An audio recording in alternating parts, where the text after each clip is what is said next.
Ah, yes. A bit older than the others, aren't you?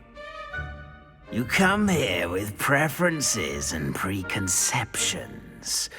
Certain expectations.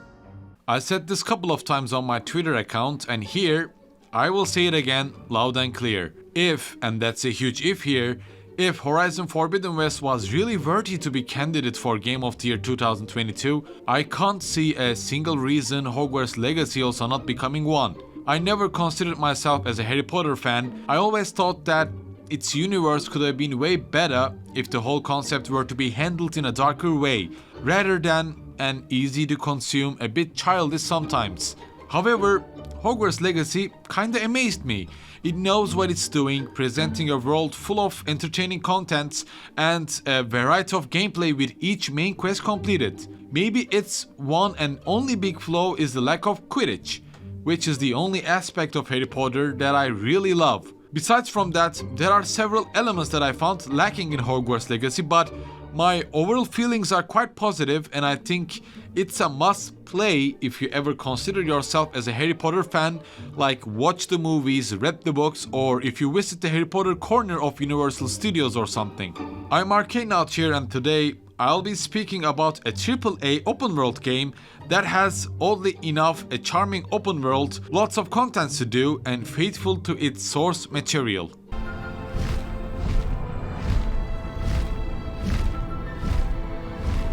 If you have any doubts about Hogwarts Legacy, whether it be a cash grab or a bland open world with uninteresting ambience, I can safely mention that you can cast aside your worries. Hogwarts Legacy is not just insanely detailed and faithful to its books or movies, but also to its previous video games, and I also mean that weird-ass looking PlayStation 1 Philosopher's Stone Harry Potter game. You have probably watched a video that shows the graphical evolution of long-run series, like how that series' first title used to look like on NES or PlayStation and then evolves to something like a really detailed CGI. That's what I felt when I strolled around Hogwarts' magical corridors. Every corner of Hogwarts has a secret that you can discover or dig deeper into its magical world. There are leisure puzzles that would earn you an equipment or an item for later use. There are poltergeists, ghosts wandering, portraits talking, students hanging around. Hogwarts Legacy actually presents a lively ambience for you to breathe. Shall we begin? Welcome to Year 5 of Charms. Now, this will be a crucial year in your education on the art of charm work. But I am confident that we will take hold with the passion and rigor requisite of such a challenge. Of course, do not expect a fully detailed conversation with each and every student, but it low-key feels like an MMORPG experience. So, before starting Hogwarts Legacy, I logged into this Harry Potter fan club website and took its survey that would put me in a Hogwarts house. I was expecting to be either a Gryffindor or a Slytherin, and that's where I ended up. According to this Harry Potter fan club, I was destined to be a Slytherin, and when Nigelius Black put the sorting hat on my head, it just took the data from that website and asked me if I wanted to be a Slytherin. So, obviously you can choose which house you want to be a member of, but I think I would recommend you to take that survey first and see where you'll end up. Though being in a different house does not offer a different story or a different outcome. Unfortunately, and I really mean it, Hogwarts Legacy do not offer a roleplay experience or any karma system that would deepen your experience. During my 23 hours of gameplay, I really felt the ambience and the gameplay of the Fable series, and I definitely wanted to have at least the same karma system of either Fable 3 or Fable Lost Chapters. And I think that would at least add some replayability or make things interesting during your side or main quests. Whether you use the curses or just avoid forbidden spells won't affect anything. Moreover that, you would just make things harder for yourself if you skip using these curses.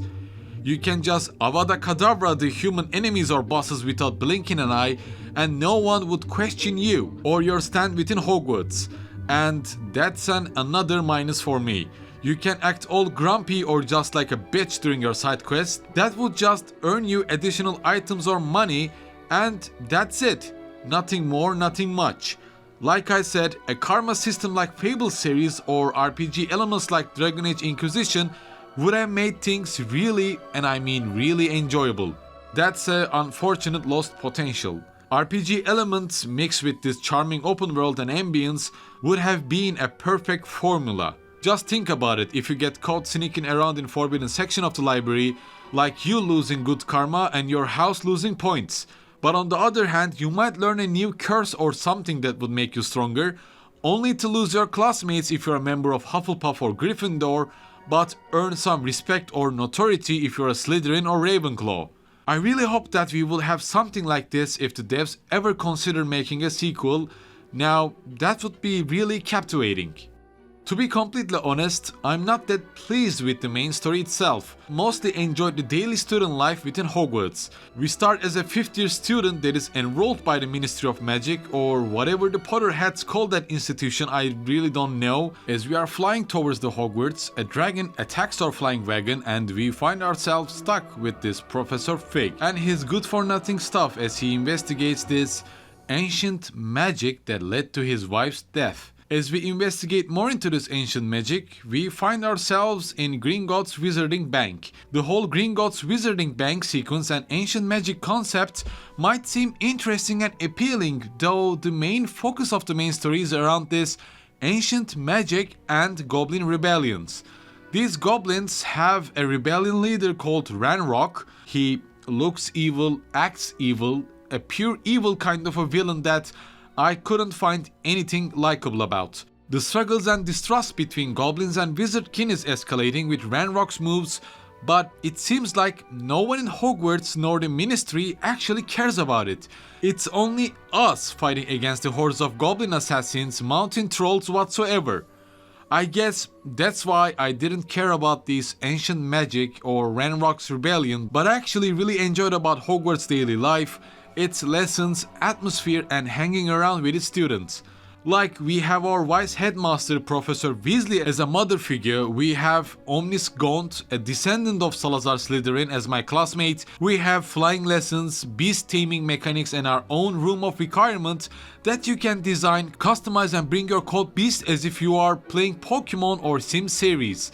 There are lots of contents that will occupy you during your gameplay, and although there are no Quidditch matches, you can purchase yourself a broom, race against Quidditch team captains to beat their high scores, stroll around Forbidden Forest to fight against poachers and spiders, to maybe hang out with centaurs, or maybe go to Hogsmeade to purchase a new gear, equipment. It's totally up to you. As you can see, not only Hogwarts but also the world of Hogwarts Legacy is insanely detailed, charming and captivating, and what's amazing is that its side contents do not feel like a chore, unlike most of Assassin's Creed titles or even the most recent open world title, Forspoken. That's what makes Hogwarts Legacy remarkable in my opinion. The atmosphere, the concept, the gameplay are all in balance, in harmony. Skinned alive. Incendio. Let's get... Accio. Speaking of gameplay, let's talk about the combat. The combat mechanics of Hogwarts Legacy is mostly about using all of your spells, using their cooldowns until you have nothing else to throw, and then spam your ordinary attacks to lower their cooldown timers. There is also a possibility to combine your spells, but after 10 or more hours. You see what Hogwarts Legacy offers in terms of combat. Like, you can pull your enemies, keep them in air hanging while attacking, make them drop their own weapon with your Expelliarmus and then throw their own weapon to deal damage. It has cool looking animations and spells, but I think I'd rather define Hogwarts Legacy's combat as diverse but not deep.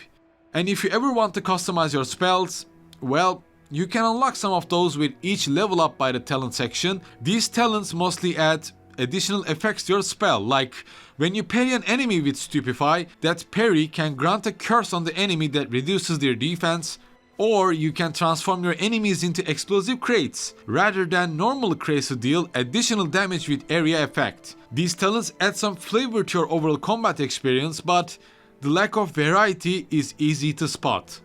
First and foremost, you should definitely purchase a couple of talents that would extend your spell list, so that you can easily change your spells during the combat and continue to nuke your enemies.